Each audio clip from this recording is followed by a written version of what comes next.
So chapter 8 is about quadrilaterals. That's its main focus. And after spending so much time on triangles, it'll feel nice to move on for a bit. But 8.1 is about the interior and exterior angle measures of any polygon. So the rules we're going to learn here are going to work for any, not just for quadrilaterals, but that'll still be the main focus of the chapter. So the plan today is to just cover quickly quadrilaterals. Notice also we can call any polygon an n-gon, and that just has n sides, so 9-gon, 10-gon, whatever you want.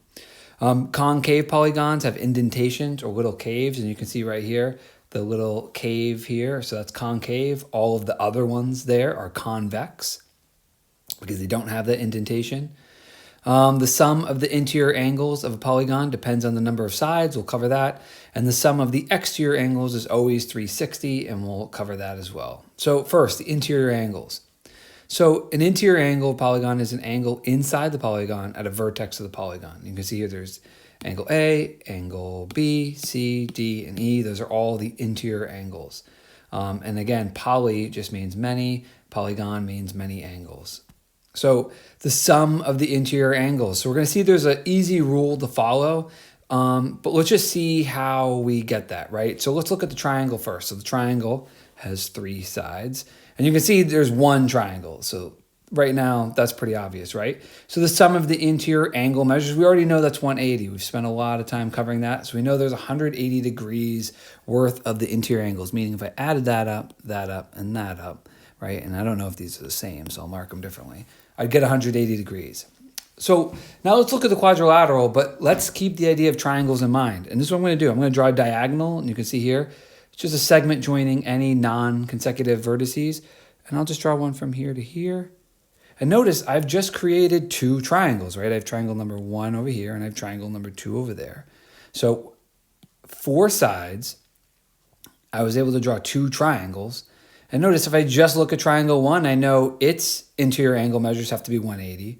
And if I just look at triangle 2, its interior angle measures have to be 180. So I know the total here is going to be 2 times 180, and that is 360 degrees. All right, now let's look at this pentagon, 5-sided figure, right? So we have 5. I'll draw a diagonal here. And notice I could start anywhere I wanted, right? So I have one triangle up there that I just created. But I notice I could draw another one. I could draw this right here, and I'd end up with 3 triangles, so I can draw 3 triangles. And again, I have 3 triangles. Each of them has 180 degrees of interior angles, meaning if I added that up and that up and that up, I'd get 180. Plus if I added that up and that up and that up, I'd get 180. And if I added that up and that up and that up, I'd get 180. So I get 3 times 180 degrees. And so that is 540 degrees. So quickly, just if you're wondering how you can add all those things up, just notice that, I'm just trying to switch the color here. Just notice if I took this angle and that angle, then I'm just creating that entire interior angle of the polygon, right? So I can add all those up. All right, so what we notice is the number of triangles we can create. If I have 3 sides, I can create 1 triangle. If I have 4 sides, I can create 2 triangles. If I have 5 sides, I can create 3 triangles. So I can create n, the number of sides, minus 2 triangles. And however many triangles I get, I can multiply that by 180. So I get my n minus 2 sides times 180. And that's going to give me the total amount, the sum of the interior angles, right? So the sum of the interior angles of a convex polygon, and this only works for these convex polygons, is the number of sides minus 2, because that's the number of triangles you can create, right? Times 180, and you get the total.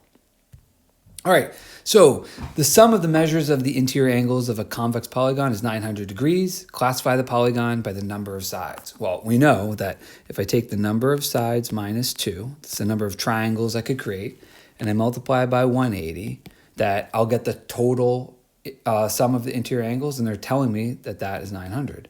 So now all I have to do is just figure out what n is. So I know that 180 times n minus 360 is 900. I'll add 360 to both sides, and I'll get 180n equals 1260. And divide by 180, divide by 180, And 1260 divided by 180 is 7. So there must be 7 sides, and that would be a heptagon. And hep means 7, so heptagon is a 7-sided or 7-angle figure. Okay? Now, we do one more, right? We can find the total, and then we can back into what one of the angles is. So find the value of x in the diagram. Well, we know how we can find the total, right? We know what all of them have to add up to, because I have 4 sides. So I can say n minus 2 times 180 has to be equal to, whatever the total is, right? But it's 4, so we know that have 4 minus 2 times 180 has to equal this total. So 2 times 180 is 360. So that's the total.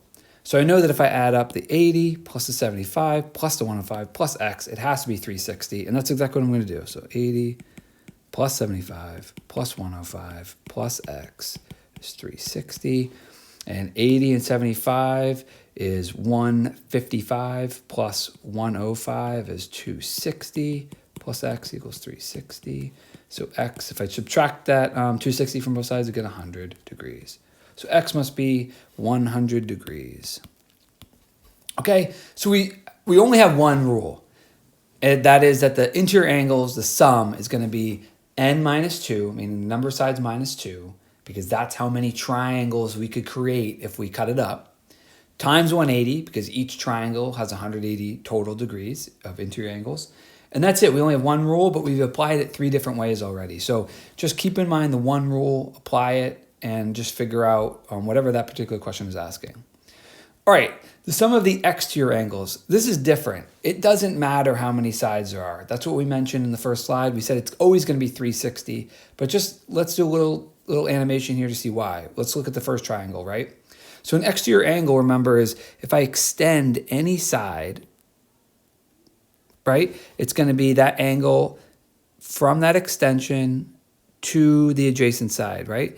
And so just notice at each vertex, we're just looking at one of the exterior angles, because I could extend the side this way, right? And then I would have this exterior angle here, but we're not doing that. We're just looking at one of each. So now if I take that x degrees, if I take that angle, and I take the y angle, and I take the z angle, notice they form a perfect circle, right? They're completing the circle around the figure.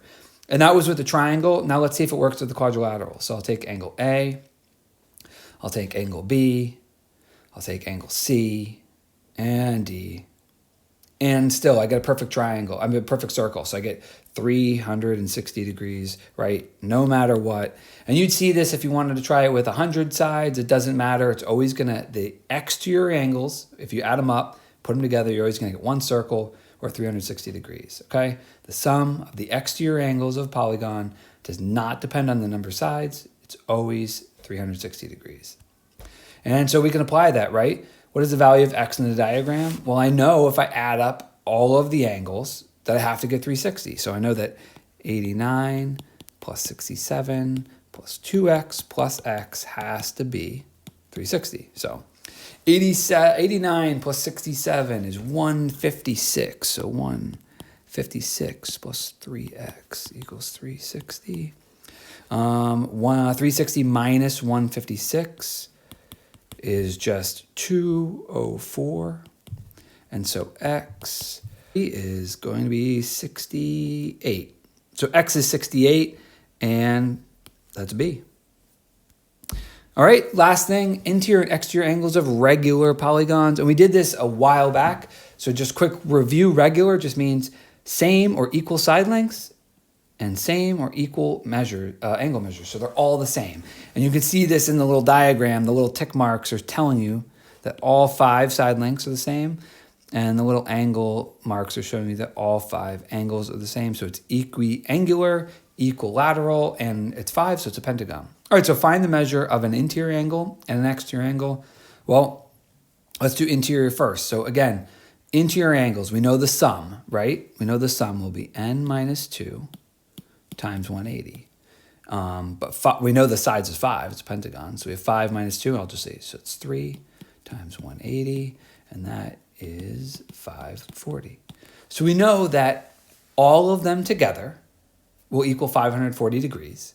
And we know that there's 5 of them, right? So this is the sum. We'll call this is the sum of the interior angles. And then we'll just put that, I'll put that right here, interior, right? The sum is 540, but so one interior angle, to get that, has to just be 540 divided by 5. And 540 divided by 5 is 108 degrees. So this is 108 degrees, this is 108 degrees, that's 108 degrees, that's 108 degrees. So is that, and if we add them all together, they're 540. Okay, exterior. So let's move that a little bit. So exterior. So again, if I extended this side right here, right, this would be one of my exterior angles. And then I would extend this side. And so that would be another exterior angle. And if I extended this side, I get another. Notice we're doing one exterior angle at each vertex. So extend this side, exterior angle, extend that side, get this exterior angle.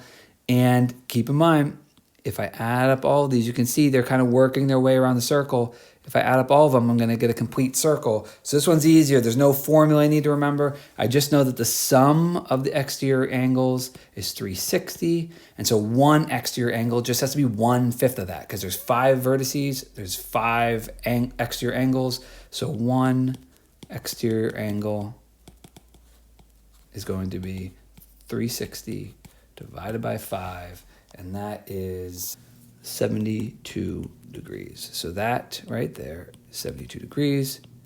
So are all of those.